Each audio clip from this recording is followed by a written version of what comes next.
Here at Capcoder, we are delighted to introduce our new and revolutionary all-electric machine. Based on our best-selling Micro Mono, the Micro Mono E eliminates the need for compressed air to operate. And with options such as automatic bottle in-feed, integrated filling, and automatic cap placement, it makes the Micro Mono E unique in the industry.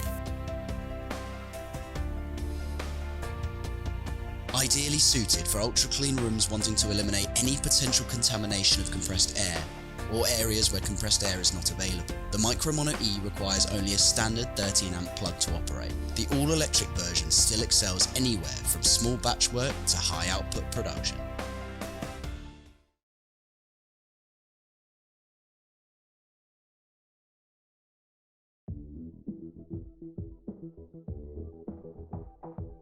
Capcoder are excited to demonstrate their bestseller, the Micro Mono benchtop filling and capping machine. With unparalleled ease of use, flexibility, and a multitude of configurations, from fully manual to fully automatic operation, the Micro Mono truly does stand in a league of its own. Using the same control system as our flagship monoblock, it allows us to incorporate sophisticated technology such as load cells, precision sensors, and torque transducers. It can be integrated with a number of different style fillers, and as well as standard capping, can accommodate styles such as trigger sprays, press-on, and even crimp capping. Originally designed for customers that have a frequent product changeover, the Micro Mono takes advantage of quick release tooling, meaning product changeover can take as little as 2 minutes.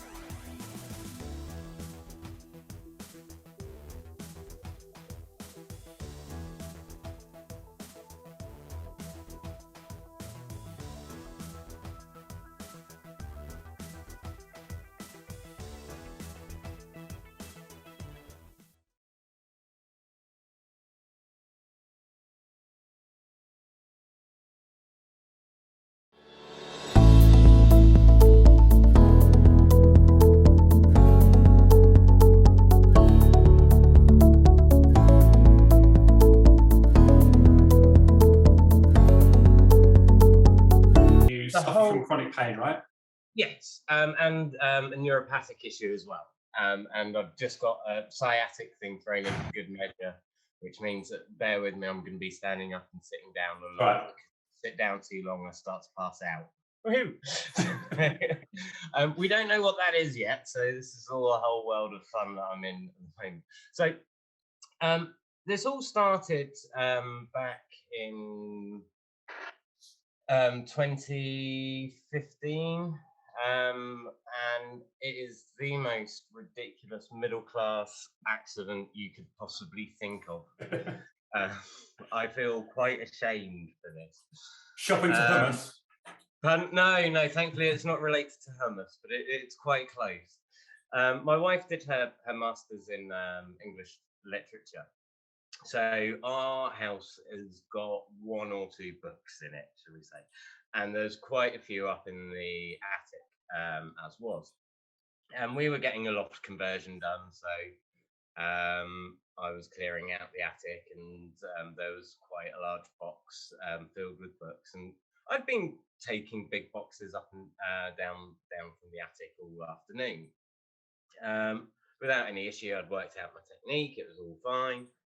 But this one just got caught at the top, and I shunted it a little bit with my arm, and it just released a little bit quicker than I thought it would do. My wrist buckled, and the thing slid down the ladder and landed square on my shoulder. At the time, I had dreadlocks, so it landed on them. So I tried to jerk that way, but because the box was on it, it wouldn't allow it, and so my shoulder dropped with the weight of the books and everything. And at the time, it hurt. I mean, it was quite a painful impact, but being the typical British type of person that I am, it was shake it off. It's like, right, well, I'm fine. I can walk. It's not a problem. It's like a bit of an owie. Get on with it. And I cracked on, and at the time as well, I was studying martial arts. I was doing both traditional Japanese jiu-jitsu and ninjutsu. And I'd continued going to class, but I was noticing it's getting harder and harder to do. And I've been training for about 6 years at this point, so I was quite well invested in the dojo. And just one lesson, I collapsed during doing push-ups, and it's like I can't do this anymore. This is just and my wife had been pestering me to go to the doctor because I was saying, it's sore, it hurts, and everything, and I didn't. But then when I collapsed at the dojo, it's like, yeah, I probably should get this looked at now. So I did, and I had the typical see how you go for a couple of weeks. And at this point, I had the injury in November, and we're in now March at this point. So it's sort of by ignoring it, it just gotten worse and worse. Yeah. And so the doctor said, just get on with it. Take ibuprofen, see how you get on. Come back if it's still irritating, then we'll look at something else. So I went back and I got stronger painkillers and stronger anti-inflammatories, and still nothing was changing. It was just I was just a little bit numb in the brain and a lot of pain. And then it went. It just carried on like that. And I was going back and back to the doctor, and to the point where the doctor, I think, was getting a bit kind of like.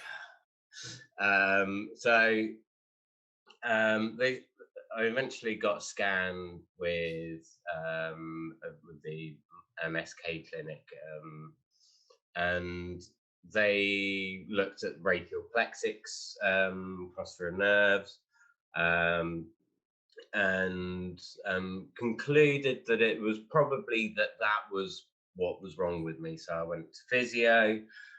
Was given quite strong NSAIDs. I can't quite remember which particular ones now. It was quite a while ago. But still nothing really progressed. I was still in quite a lot of pain. And the painkillers weren't really being effective. The physiotherapy just wasn't working, and I was being from martial arts. I was very strict with the times that I was doing it because I wanted to get back to training. And then, so I went back to my GP, and they then sent me to another specialist who then again focused on the brachial plexus area, which is very understandable because that's where the box landed and everything. Yeah. And to a certain degree, I'm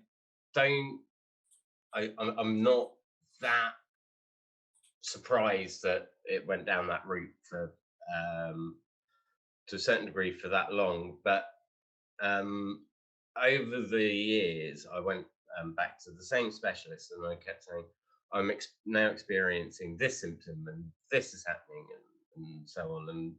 And they were saying, well, that's fine. For example, my lymph nodes were up for several months, and I didn't say anything to anyone about that because I found a lump in my neck, and that's like scary as hell. And eventually, I did say something to them, and they said, "Well, it'll be fine." Don't, and it's really dismissive of this thing that. And to be fair, my lymph nodes are still up now after a couple of years. But so sorry, I'm a bit jumpy with timelines and everything because it's just so much has happened in the last few years that it's quite difficult to kind of remember exactly where everything fits in the timeline narrative. But so basically, I was poked and prodded by this doctor for about 4 years. I was seeing her, and as I say, I kept on coming back with different symptoms and conditions, and saying, that things are just not getting better.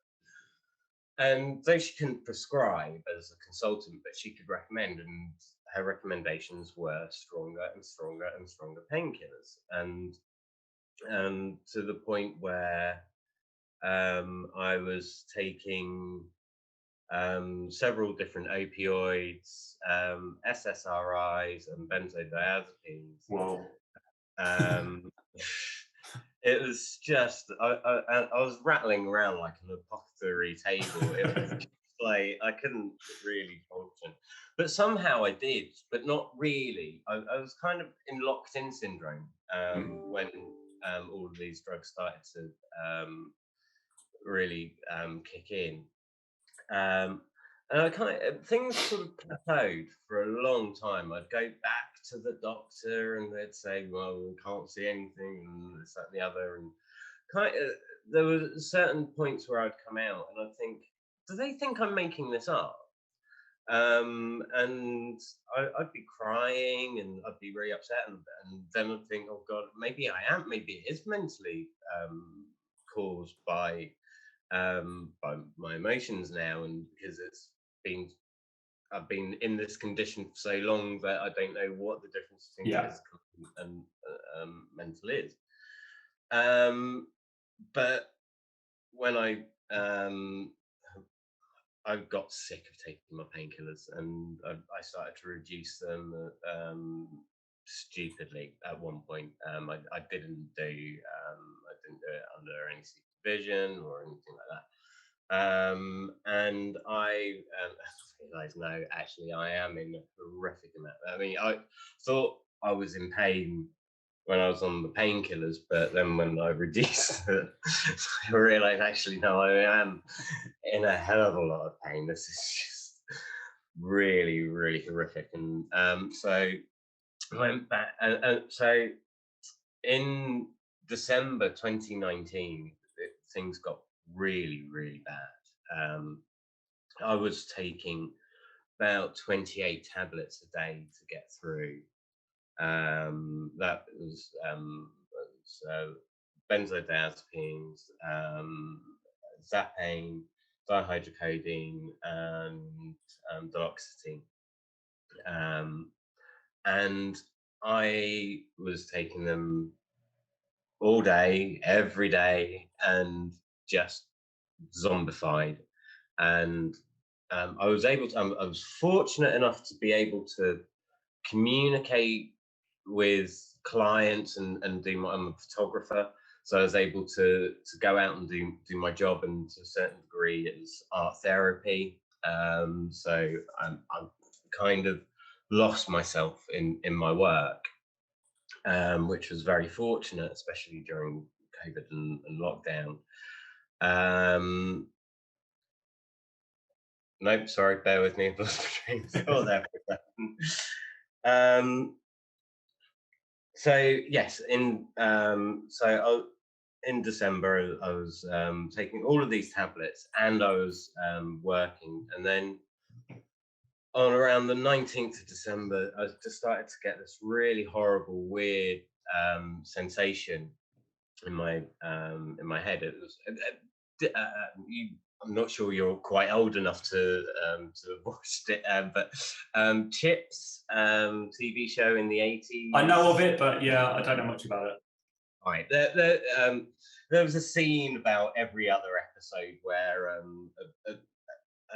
a gas truck had tipped over, and petrol had spilled out, and they were near an electrical wire that was jumping around, and they'd precariously go over the glass bottles to try and get the electrical wire. And that's what it started to feel like. It was like little buzzes every now and again, and then all of a sudden it just wouldn't stop. It was just like this electrical wire jolting from my neck and just jumping around, and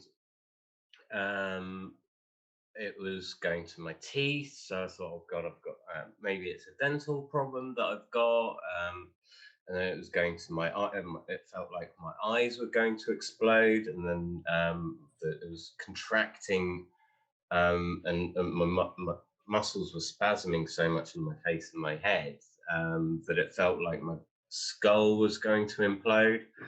And all of this over Christmas time. And I thought I didn't know what to do, and I wasn't particularly a delight to be around. I know that, and I ruined Christmas by being in that state. But I stupidly didn't go to hospital because I didn't want to miss out and ruin Christmas. Yeah.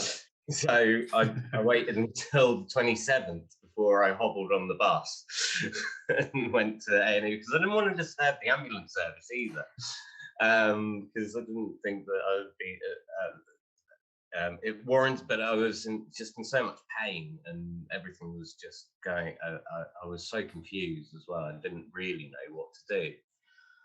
And then when I arrived in A&E,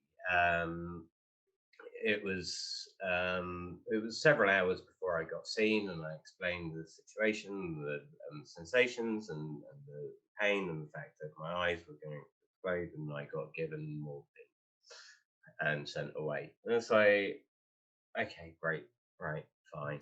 So I took the morphine, and I waited an hour, and I went home, and I was in pain still, but I was in a lot less pain, because I was told that I was able to take my dihydrocodone as well when I got back, and that will relieve it. So did that, and then I thought, right, okay, I'm going to go to the dentist to just check to see, because the pain kind of like, it found one of my teeth has come out many years ago, and it kind of used that as an outlet, as kind of where to go. Like, it was kind of like, I found somewhere to spit out the pain, and if I put my tongue on it, it really felt like a static electric kind of sensation.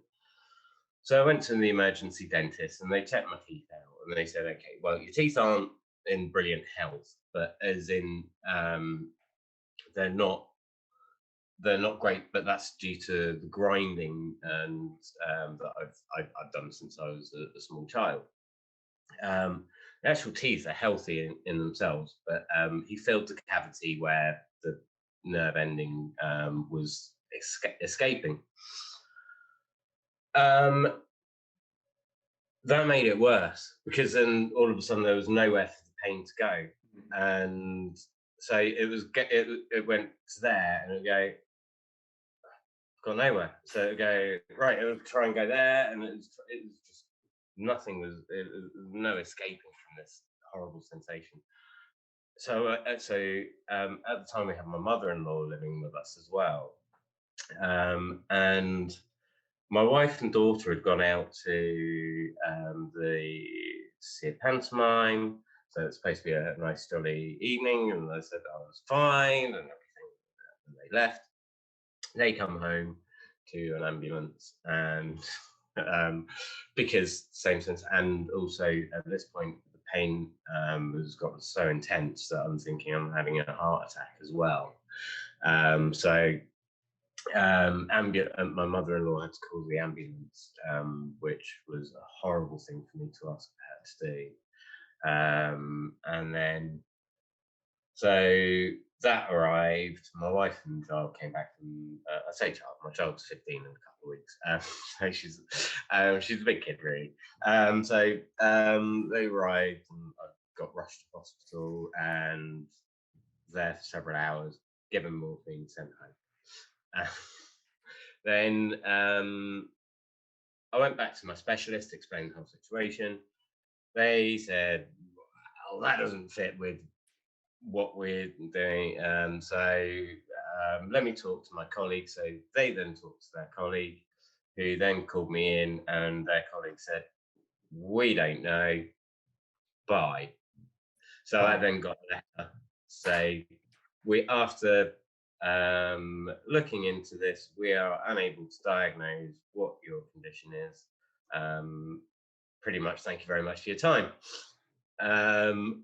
So I had no idea what the hell to do. I looked into everything, because now I had a constantly spasming jaw from the 27th of December until I'll tell you when it. But basically, it didn't stop. It's like having when you're tired and you get a twitch in your eye, Yeah. sort of thing. It's like that, but constant, and it was the jaw, kind of like for want of a better phrase, I looked like a throwback from the 90s, still having a good time, but without the good time ensuing. Yeah. I was gurning. It was horrible, and to a certain degree, embarrassing as well. Yeah. Because, as a photographer, I have to do a lot of face to face and a lot of talking to people, and it started to impact on the way I spoke. I started slurring, and it took me a long time to be able to find the words that I was looking for, because I was so much pain. I was on all these different painkillers and no diagnosis, and trying to focus on not sounding like I was drunk. And then, so I was having all of these issues, and I was just looking at everything, absolutely everything that it could possibly be, including thoracic outlet syndrome and cancers and everything. I've just looked at it. And so this was in January 2020 sort of time that I was discharged from my specialist, and so COVID was just starting to become a thing, and my GP said, so I went back to my GPs and said, I found that medical marijuana is now legal, and I am sick to death of all of these medications. I want to come off them. I want to stop these.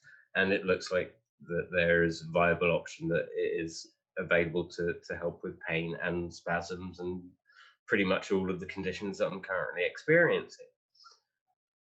Most of my doctors that I spoke to, because this was a long time before self-referral forms were a possibility.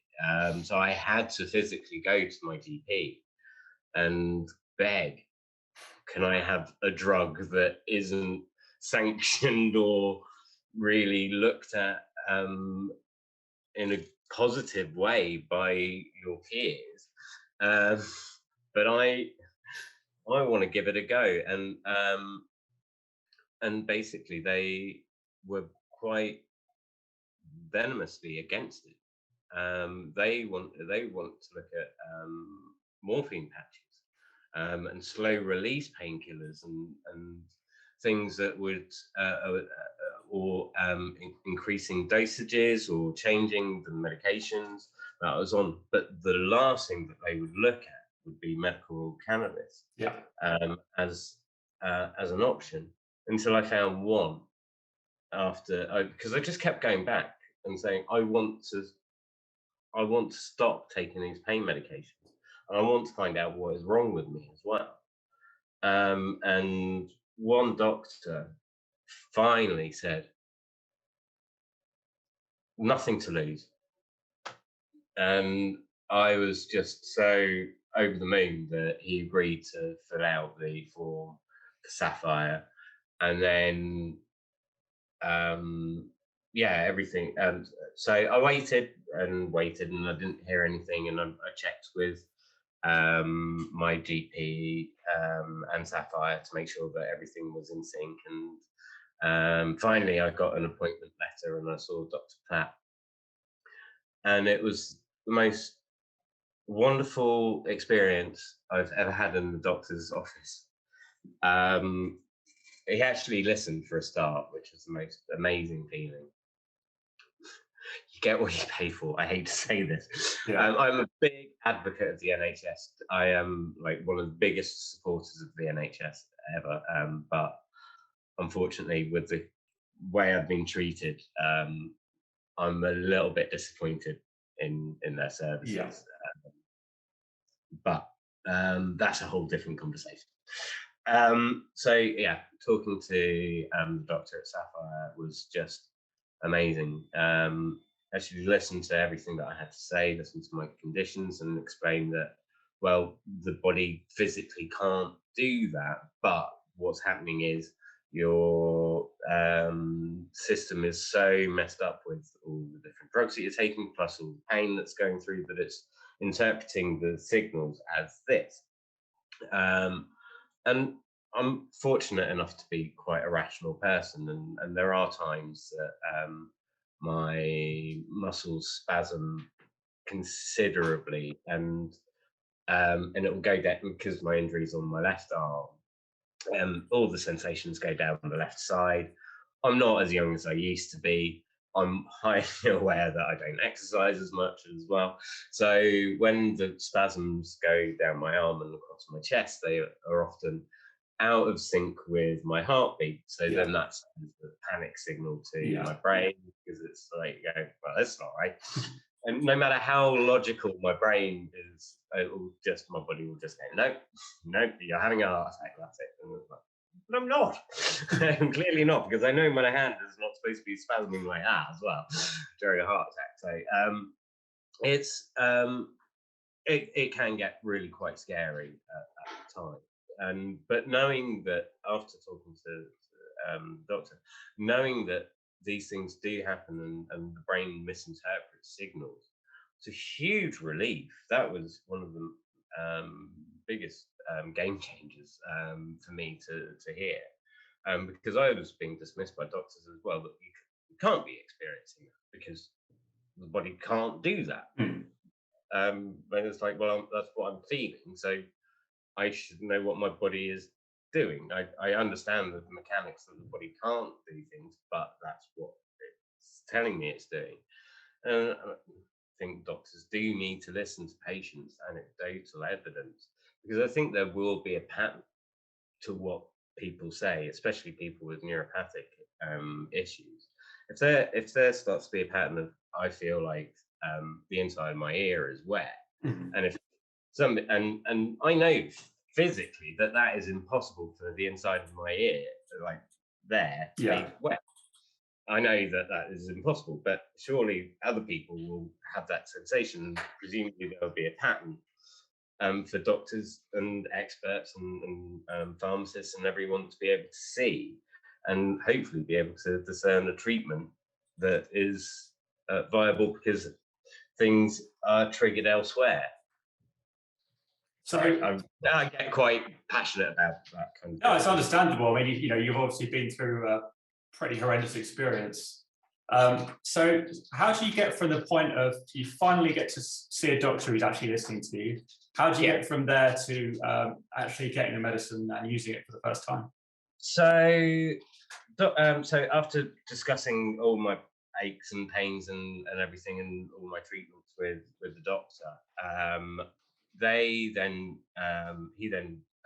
discussed with his colleagues everything, and then I received notification from them that I would be accepted as a medical cannabis patient.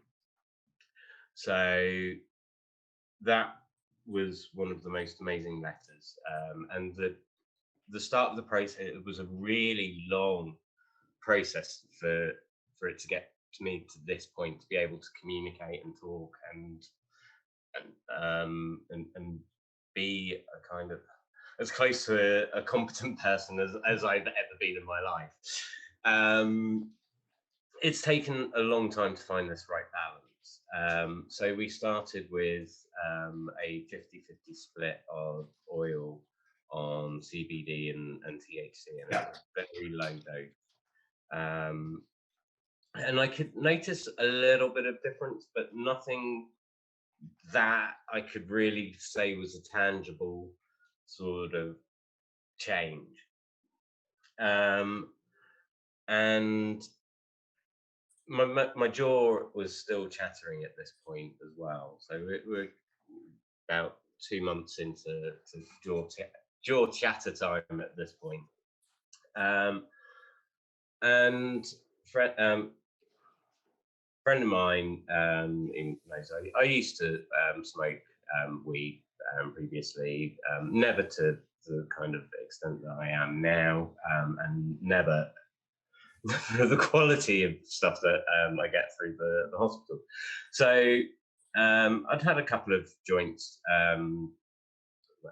more than a couple of joints over the time, but none of them had really had that much for medicinal benefit. They were just nice to feel relaxed. Yeah.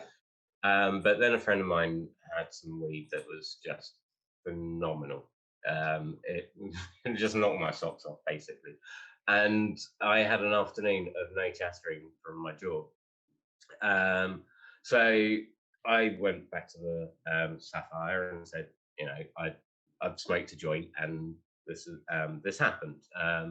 So slow. It was a very slow process before I got the flower. So I was using so we found that the THC compounded, the full spectrum THC oil worked better than things with than the CBD. CBD worked to a certain degree, but it inhibited part of the full spectrum plant, which triggered my jaw to spasm. So the oil was working well, but it wasn't working brilliantly. I wasn't getting the same kind of instant relief that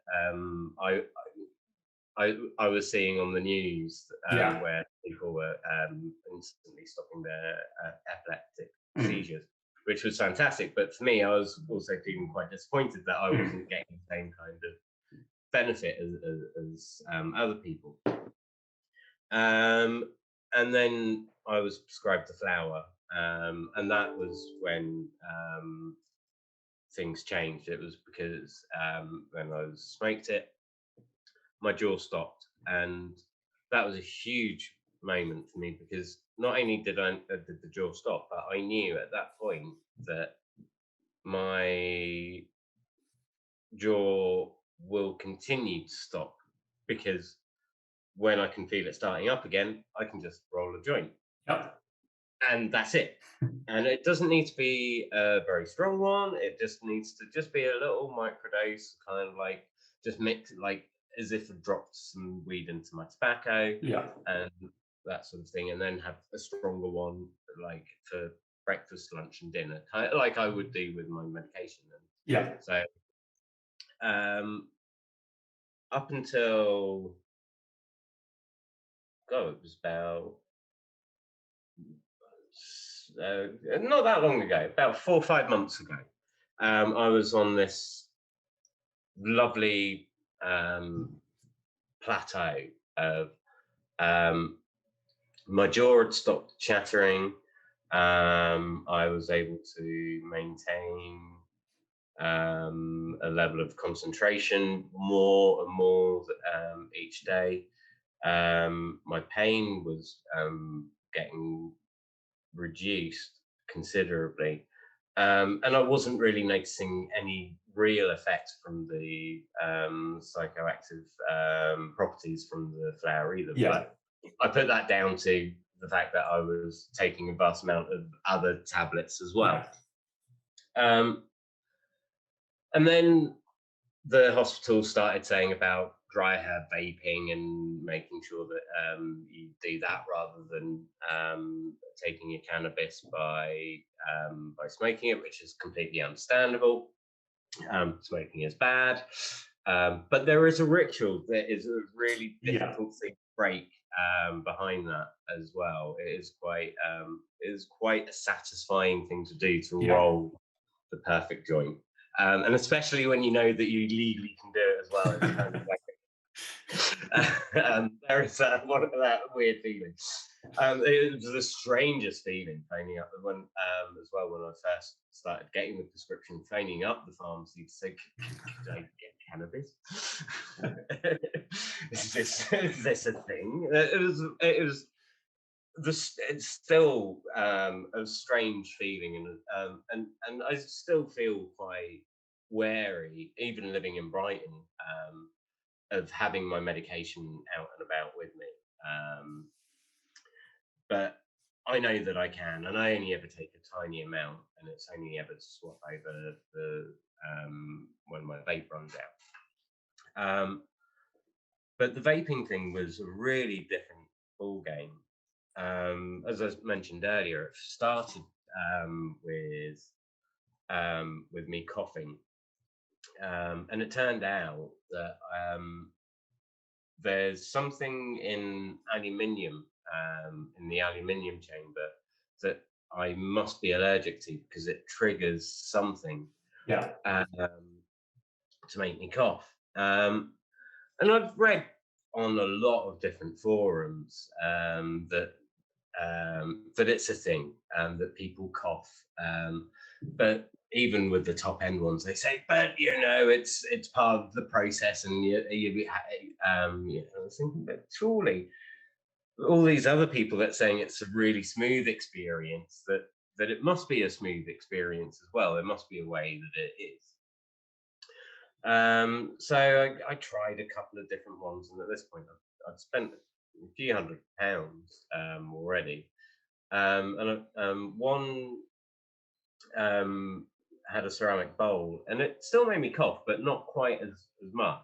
And then I got a gift voucher for Amazon, and I was like, well, the lens I want is several £1,000s, and the gift voucher I have is not quite up to that kind of money. So I went to, so I did another search for it. I thought, I'm going to give vaping one more try, because I think the ceramic thing might be what swings it. And so I got the that vape that I use now, and that was the, after seeing Dr. Platt, that was the next biggest game changer that I'd had.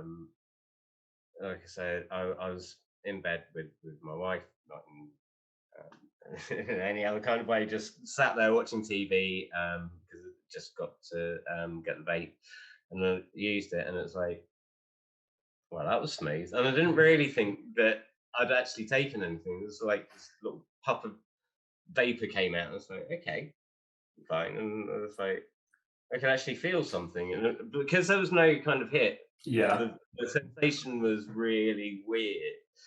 And then I could feel like my fingertips started to really burn, and it was like, what the hell's that? And it's like pins and needles down my arm, but not in a bad way. I knew it wasn't a bad feeling. And I realized that it was my nerves starting to connect again. And like my shoulders started to relax, and things started to become a lot easier, and my jaw was just sort of, everything just became clear again. And said, I just wanted to go out, and I wanted to. It sounds. I feel like I'm a walking cliche at the moment. The sky was bluer. It felt like that. It genuinely did. And then I broke it, and I was absolutely devastated. And I really don't have another phrase for this. It really was like chasing the dragon.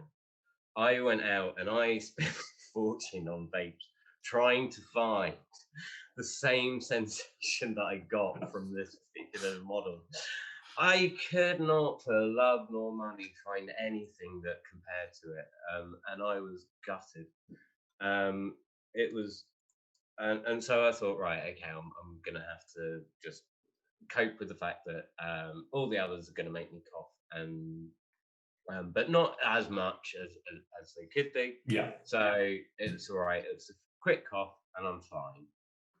And then this is the weirdest thing that has ever happened to me. A few weeks ago, they got in touch with me because I wrote quite a nice little review about it on Amazon.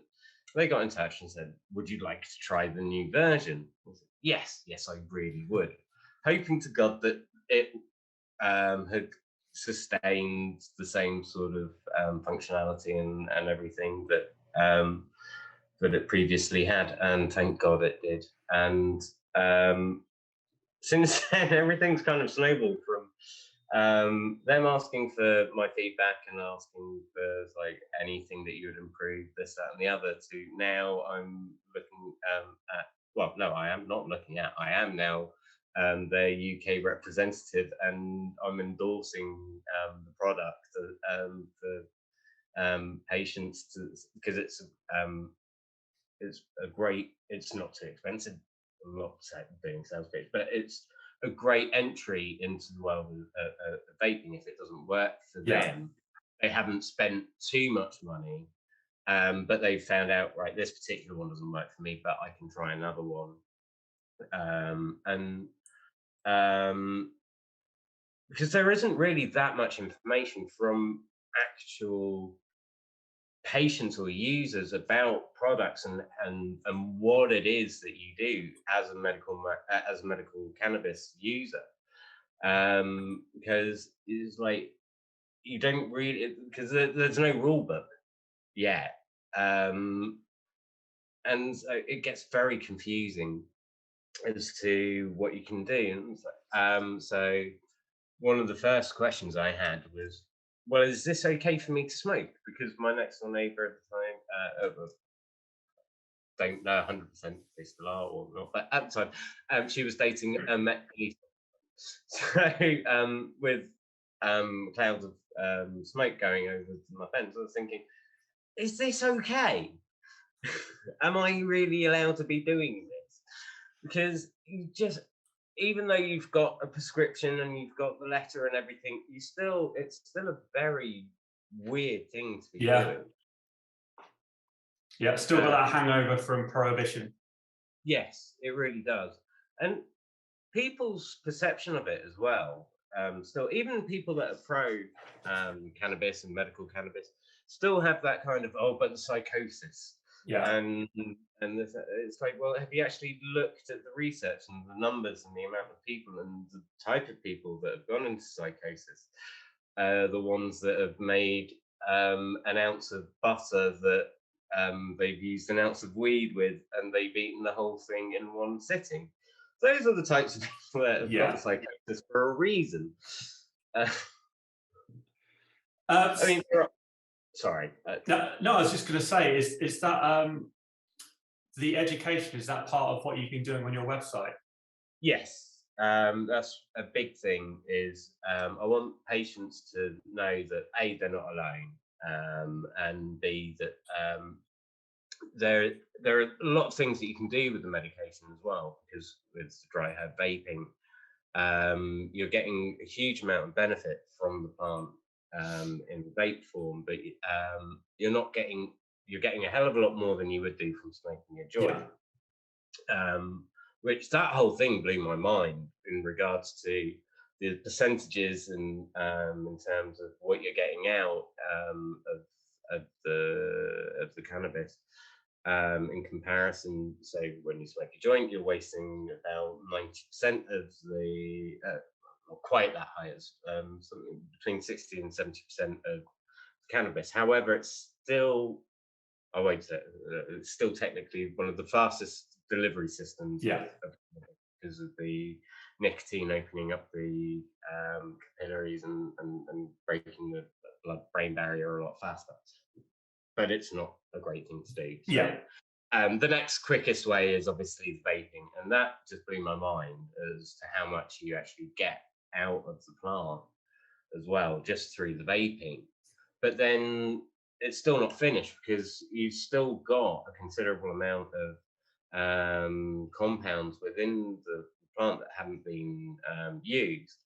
So I now make my own oil, which I make for hot chocolate at the end of the day, because I don't sleep very well. So it's just a nice little added extra to just help relax my body. And I've been looking into so many different things as to how cannabis works and how it interacts with the body. And it's just, I'm dumbfounded by the whole medical community, by the lack of vision and the lack of understanding. I mean, the fact that it's medically documented that we've got the endocannabinoidal system within the body. Surely someone somewhere could have gone, hang on a minute, this is called cannabis plant. Maybe there's a kind of symbiotic relationship that we could potentially exploit and manipulate here and see what the body does and how it reacts to different parts of the plant. And we could be so far ahead of the game if we had realized what it is that the plant can do. And I'm not in a kind of a hippy dippy sort of way. It's like the plant is just phenomenal, from food, housing, clothing, to obviously medicines. It is the wonder plant. So yeah, I mean, it's quite incredible, as you say, that you know, we have known about this to some extent for so long, and yet we're only now really actually starting to unlock it, and there's still this uncertainty among the medical community about it, apart from a handful of sort of trailblazing doctors who are actually speaking out for it. Yeah, it's scary how very few doctors are willing to look at it as a possibility. Even the doctor that referred me, I saw him the other day because I've just had an MRI scan, and I'm waiting to hear the results of that. But I've also had a sinus issue for a little while, and I just wanted to just have a little bit of a general reassurance check over, and I just wanted, and he wasn't supposed to see me, this doctor, and I just so happened to be him. And I said, I just want to thank you for putting me forward for medical cannabis. He said, well, that wouldn't be me. It was like, from being somebody who, just over a year ago, it was like, well, I've got nothing to lose. Why not? I think it's a great idea I don't think I would have done that. That's very strange. Maybe you sort of had resistance from people since then. I don't know. Other doctors. Yeah. I don't know. I mean, I'd love to actually go to a doctor. One thing I'd like to do is actually educate doctors and go around to surgeries and explain to them that it does have benefit, and even to the point where I would happily wait a couple of hours to not take my marijuana, to not take my cannabis, and go in and show them exactly what I look like prior to taking the medication. The scariest thing is that they're actively offering either SSRIs or opioids, or or NSAIDs, to manage pain. But all of these things take time to kick in as well. And I've been so close to having an accidental overdose. It's scary because I was taking over 20 tablets per day. I'm now down to 7. And that is purely, I have to say, because of this vape. When I started using it, sorry, jumping around. When I started using it and the sky was blue and birds were singing and everything, I forgot to take my medication. And there was, it'd be one set I'd missed, and I think, oh God, I've completely, and my body would suddenly let me know I've missed my medication. And then I'd miss another, and another, and then it would be hours between needing to take an opioid-based medication. And I went back to my GP to say, I want to talk about coming off the opioids completely and the diazepam, because this is working. And so, no, I have to be really careful with that. Be really, really, really careful. No, and at this point, I'd cut down only 3 doses. I say 3 doses, 3 sets of tablets per day. So I was still quite rattling around.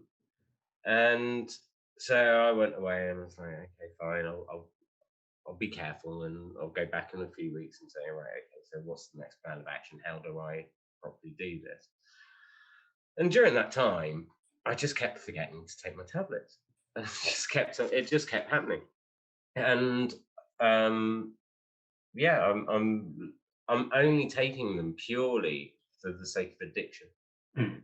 There is no other, they do not have any discernible effect on the pain, except for when I miss them for, say, 2-3 hours over my regulated time, they'll let me know.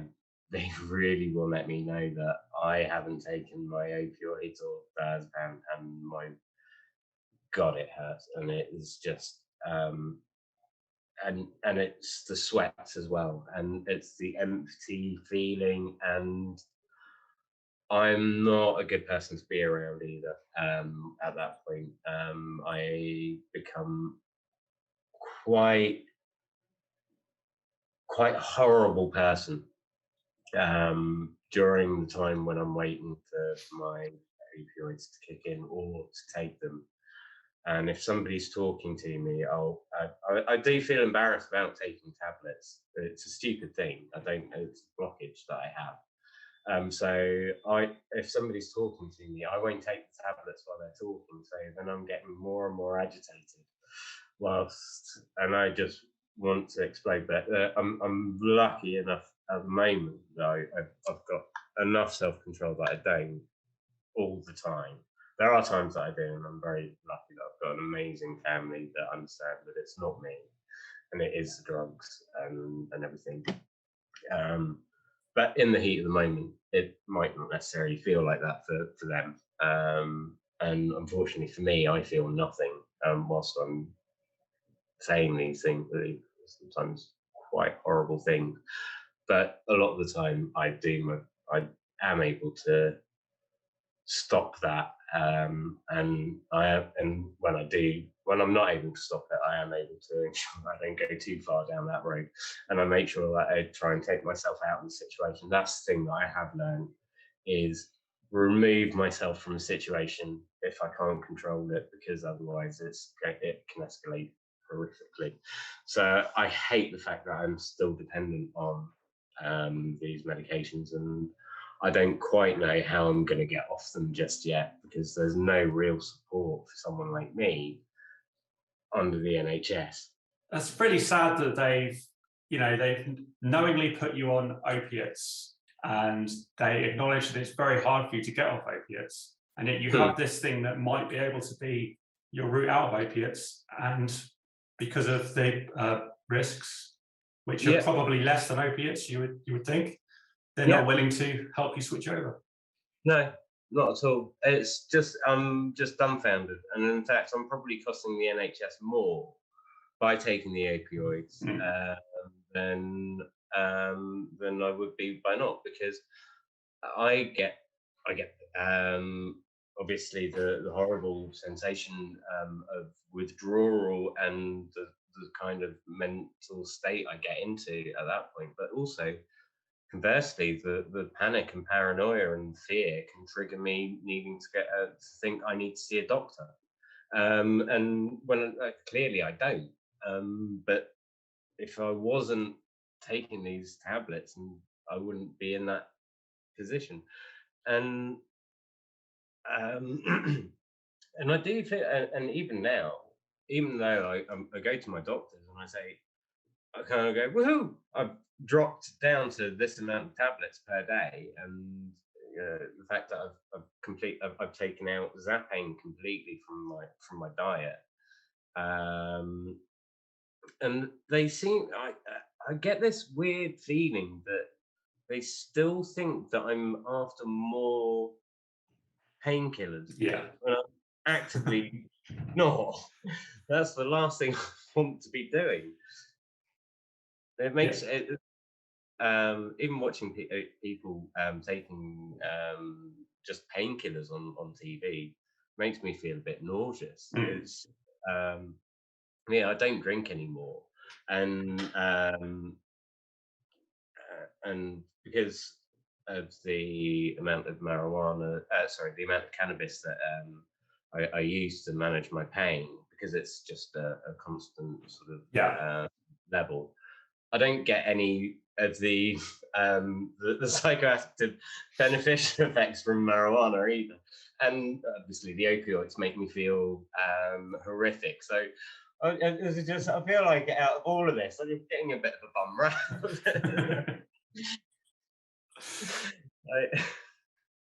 So obviously, like you say, it's not been all smooth sailing. You've still got some way to go. Hopefully, you'll be able to transition. But what would you sort of say to patients who are interested in going down the cannabis route, but they might feel a little bit unsure about it? I'd say do it. You've got nothing to lose. You've already been given so many different tablets like diodicodine, Zapane, morphine, whatever. In comparison, the difference to my quality of life and my family's quality of life as well is just phenomenal. I've achieved more in the last 6 months than I have done in than I would have done at work prior to my accident. Amazing. It's just it has changed my life completely. And yeah, if you're not comfortable talking to the doctor, which I fully understand. Yeah. Have a look at some forums, talk to other patients. There are some of us that are a little bit closed off because they don't particularly like talking about their conditions to people that aren't within the community, which I fully understand. But there are others that are happy to talk and even mentor people that are looking to get into medical cannabis as an option. In fact, I've just speaking to my neighbour. They've just applied to Sapphire and they're looking to down that route. Oh, great. They try. This is the other thing is CBD sales in places like on the high street, because of the quality of CBD that you get there. People are going to be off put. Yeah. Going to getting the real thing. Again, I wish I had another phrase, but it's kind of snake oil sales that they've got in your high street shops. Yeah. So unfortunately, people aren't going to get any real benefit from it. So they're not going to really go to the doctor and explore it properly. It really needs, again, it's about educating the wider public and doctors as well about how beneficial CBD really is. I mean, I know I have to use the THC based flower, but I got some amazing benefit from the CBD oils that I was taking, and it because it doesn't have the psychoactive effects. I think as well, a lot of people kind of don't get how it can be pain relieving and not give you the same effect. Even just ibuprofen gives you that gives you a little bit of a buzz, but it's something, but it's not a way. It's a really difficult thing to describe. But it's a lot lighter and it's a lot gentler than it would be if you're taking a generic over-the-counter tablet. Like I say, I do think that we need to educate more people, and we do need to get proper CBD products available to people. The fact that we are the biggest exporter of cannabis in Europe, and yet we have to jump through so many hoops just to grow hemp with no just for food and clothing. And then on top of that, to grow CBD without the THC, there are even more hoops, and all of that just to export it. And it cannot be used for sale within the United Kingdom. Yeah, it's quite ridiculous. It is the most bizarre, ridiculous. I know the reason behind it, but it's a whole ridiculous world of annoyance. Yes. Because there could be a lot of really amazing patient-based, not patient-led, but patient help with research into cannabis by allowing a select group of patients to grow different strains. And so then part of that is for the benefit of medicine, and then they send part of the plant into the pharmacy for it to be analysed and looks at the different compounds, and obviously anecdotal evidence as to how it affects, and then start to build a proper catalogue and databases, because there are so many different strains. I mean, wonderful names that are out there, but it would be great to actually have a proper database of different strains and what they actually do, even from street sources, to have a resource for people that aren't able to get into a medical program, but able to see, well, Bruce Banner #3, for example, does this particular thing. I mean, that information is available online because of the innovation that's going on in America and Canada. And the dispensaries are getting back information from their clients, but it's still not medically based information. It's just data based. But I think that does need to be paid attention to. Definitely. Well, let's hope we have more of those sort of pilots and trials in the months and years to come. Definitely. So, yeah, it's been really great to talk to you. Thanks for sharing your story with me today.